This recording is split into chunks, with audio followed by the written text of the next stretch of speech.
I'm at a gas station, Moscow region, 100 kilometers from Moscow. There's no gasoline. This is the second station, EcoPro, and there's no gasoline.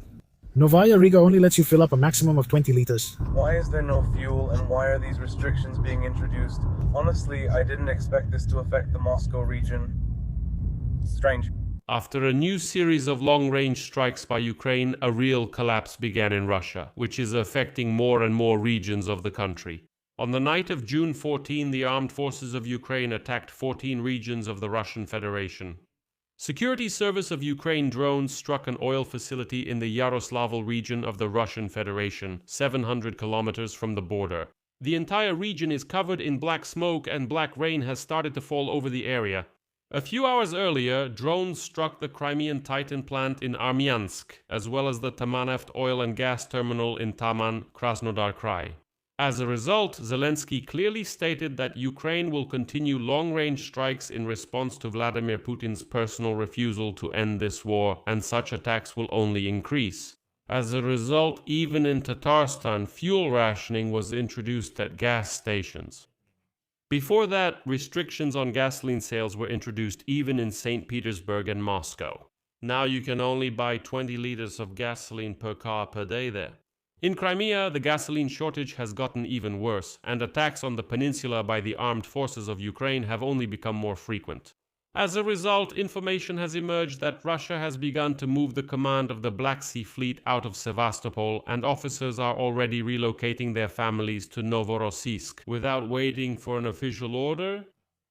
My name is Alexei Pichi. Before we begin, I ask you to subscribe to the channel, give it a like, and leave any comment you wish. So, drones from the Security Service of Ukraine struck an oil facility in the Yaroslavl region of the Russian Federation, 700 kilometers from the border. This was reported by the President of Ukraine, Volodymyr Zelensky, and here is his quote. Our soldiers have achieved strong results with long-range strikes on key targets in Russia and temporarily occupied Ukrainian territories, more than 700 kilometers away.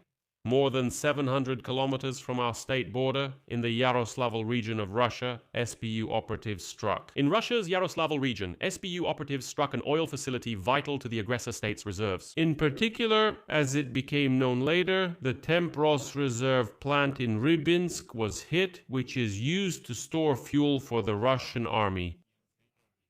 After that, footage appeared online showing black clouds of smoke over the city, and Russians from the region began posting videos of black rain falling.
That's because it's coming from across the Volga, damn it.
According to Zelensky, Ukraine's defense forces have achieved their objectives in Russia's Tula region. The strike hit the Azot plant, whose operations are crucial for the production of explosives. In addition, as Zelensky reported, flight restrictions were imposed at 6 Russian airports. Overall, since last night, air raid alerts have been declared in 28 regions of Russia. Next, another quote from Zelensky: there were also hits on the occupiers' military logistics in the temporarily occupied territory of Ukraine. Ukraine is carrying out a plan of long-range sanctions against Russia and certain tasks for conducting medium-range strikes. In response to Russia's refusal to end this war, we offered the Russian leadership all possible formats of negotiations, and the only answer was a proposal to continue the aggression and attempts to expand it. Logically, the war is now returning to where it came from. Well, it's obvious here that Zelensky is referring to his open letter to Vladimir Putin, to which Putin responded that he sees no point in holding any personal meeting.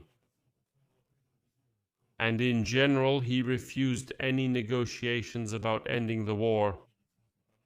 And in recent days, he started shouting even more that they will intensify attacks on Ukraine. Let's return to last night's strikes by the armed forces of Ukraine. Here I'll explain a bit about the strike on the Azot plant in the Tula region, and the Azot complex is part of the Eurochem holding. And on the company's website it says that this is one of the largest producers of ammonia and nitrogen fertilizers in Russia. But this same plant supplies chemical products to the Sverdlov plant, where explosives for ammunition are made. That is, the Russians are trying to cover up this plant by claiming that they supposedly only produce nitrogen fertilizers and nothing else. But in reality, this plant is used for military purposes. In addition, on the night of June 14, a fire broke out in the area of the railway depot in Vyazma, Smolensk region as a result of a drone attack. And let me remind you that earlier, on the night of June 13, Ukrainian drones struck 2 strategic targets in southern Russia and in annexed Crimea. In particular, the drones hit the Crimean Titan plant in Armyansk, as well as the Tamaneftegaz oil and gas terminal in Taman-Krasnodar region. Here is Robert Brody, commander of the Unmanned Systems Forces of Ukraine's armed forces. Madhyar noted that the strike hit the largest plant in Eastern Europe, a giant that was handed over to the company Russian Titan after the annexation of Crimea. The enterprise produces titanium dioxide, which is a basic raw material for the production of gunpowder, rocket fuel, and explosives. And I was shocked when I found out that there were 23 strikes on this plant. As a result, it was almost completely destroyed and a fire broke out there, so the workers were sent home.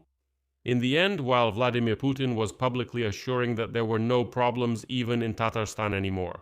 At Tatneft gas stations, fuel rationing was introduced. Now, unwashed wild Russians are allowed no more than 20 liters of gasoline per person per day. The same 20-liter limits were previously introduced in St. Petersburg. St. Petersburg is in trouble too. The same announcement was found in Litkarino near Moscow, also at gas stations. Moscow gas stations of the largest networks also introduced limits starting June 12 at Tatneft stations, up to 20 liters of gasoline and up to 40 liters of diesel per person. At Rosneft gas stations in the capital of Russia, a general limit of up to 90 liters per tank has been set, and Lukoil sells no more than 100 liters of gasoline or diesel per receipt. Previously, residents of Belgorod, Ryazan regions, Krasnodar Krai, and many other regions complained about the shortage of gasoline and diesel. By June 10, at least 25 Russian regions had faced fuel shortages and supply disruptions. If we also take into account the 6 occupied Ukrainian regions, Crimea, Sevastopol, Luhansk, Donetsk, Kherson, and Zaporizhzhia, the number of regions under temporary Russian control where gasoline problems have appeared reaches 31. Also that night, Ukrainian forces struck a command post in Russia's Bryansk region and drone control points in the occupied territories, particularly in the areas of Hola-Pristan and Kherson region and in the Kleban area. In Donetsk region, drone control points were attacked. And the most important news is that the Atesh Agent Network reports that Russia is preparing to withdraw the entire Black Sea Fleet Command from Sevastopol and relocate them to Novorossiysk. But the officers of the Black Sea Fleet are already moving their families to Novorossiysk without waiting for an official order, and now I'll quote Atesh. The command is considering plans to move the remaining command structures from the occupied region of Sevastopol to Novorossiysk. The strikes on the peninsula are only increasing, and the logistical situation for the occupiers in Crimea has drastically worsened. Maintaining headquarters structures on the peninsula is becoming an increasingly costly and risky decision for the occupiers.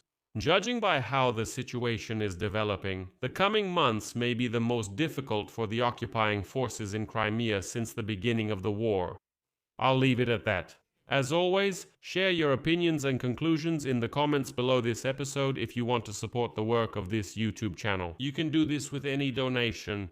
You can find the links and details in the description, including Buy Me a Coffee, Patreon, even links to crypto wallets and bank details. In general, choose whatever is convenient for you. I will be grateful for any support you give. That's all for now. Take care of yourselves. Goodbye, everyone.